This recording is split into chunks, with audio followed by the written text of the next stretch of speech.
Hey, what's going on, Nerd Army? Welcome to Exploring Comics. Today, guys, we will be exploring the history of one of the craziest characters in the Walking Dead comics, and that is Negan. So, guys, if you guys are watching the current Walking Dead TV show, there is a lot of stuff going on, but Negan's name keeps getting dropped. He's going to be introduced in the next few episodes. Because this is happening, I want to do the history of Negan. Wait, guys, I almost forgot. If you guys are not caught up on The Walking Dead or have not caught up on the comics and you don't want to see what's coming next, here is your spoiler warning.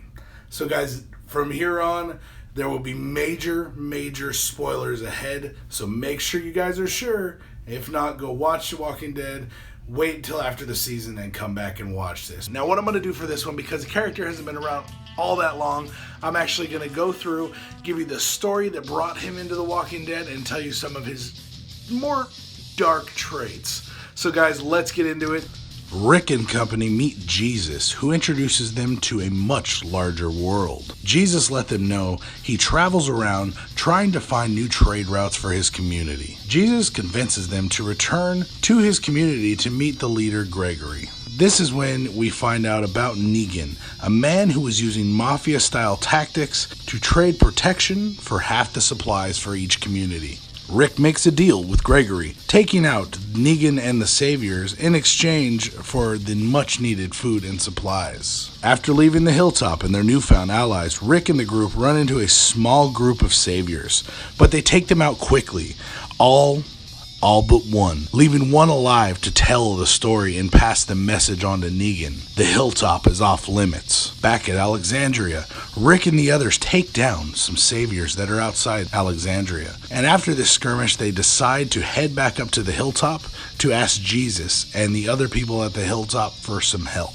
On the way up to the hilltop, they take a van with Rick, Carl, Glenn, Maggie, Heath, and Sophia inside, when suddenly they get stopped. As they look out the windshield, they see a huge group of saviors. Out of the center of the group walks Negan. Negan puts them on their knees and he gets straight to business. And he lays down the law so that they know he is serious. He tells them, "You now work for me. None of this will ever happen again." And then he chooses one of them to beat to death with his trusty barbed wire covered bat, Lucille. He chooses Glenn, and he kills him in front of everyone. As Glenn screams out, "Maggie!" Negan grabs Rick and tells him he now works for him. Like he said, he might as well just forget his home and the paradise he had in Alexandria. Before the apocalypse, Negan was a used car salesman. He uses his charisma and ability to read people to manipulate everyone around him. Not to mention that he is insane and extremely violent. He gets off when people stand up to him. Negan and his saviors live in a place called the Factory. A huge factory surrounded by impaled walkers, chained up walkers, and all these walkers are there to protect the facility and keep other walkers away. Very similar to how Michonne used her pets to keep walkers off her scent. But it's not just the saviors who live there. There are other people. They are found by Negan and brought into his crew. People who live there earn points and trade them for services and goods. The point system is used in everything, especially with women. If a woman chooses to become Negan's wife, then she is dressed in skimpy lingerie and brought to live in Negan's harem. Yes, he has a harem. The women that become his wives no longer have to earn points to survive. Now, if a woman becomes Negan's wife and ever has sex with the man she was with before Negan, she is given a chance to stay with Negan or be banished. But the man doesn't get off so easy. The man involved goes through what's called the iron ritual. The man is tied to a chair, and then hot iron is used to burn him, disfiguring him for the rest of his life, so he can live with the shame. Negan is known for a very signature look.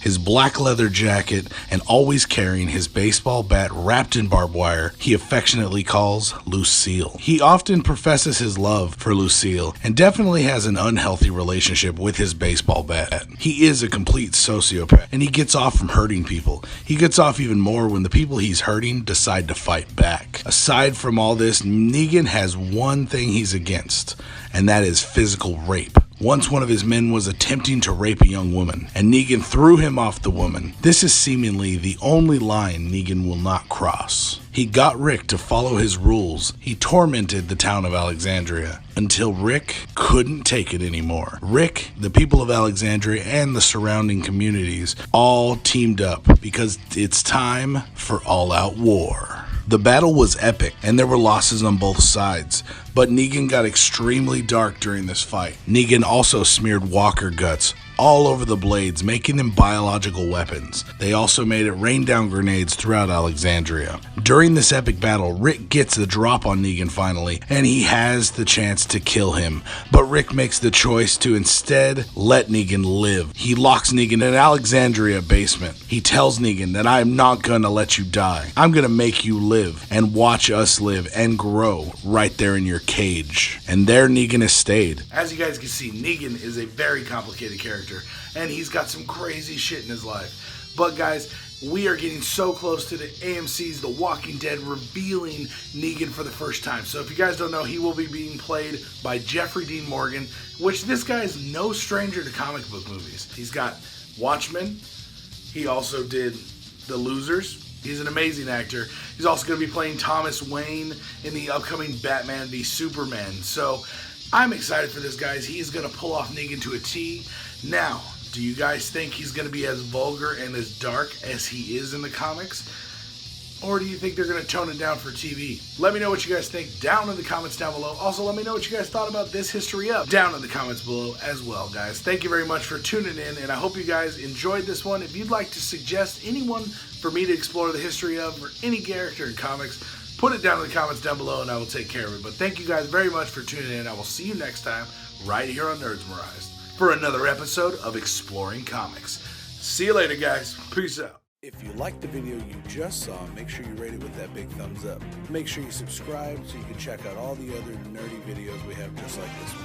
Also, check out my Patreon account and become a patron if you like for access to exclusive content.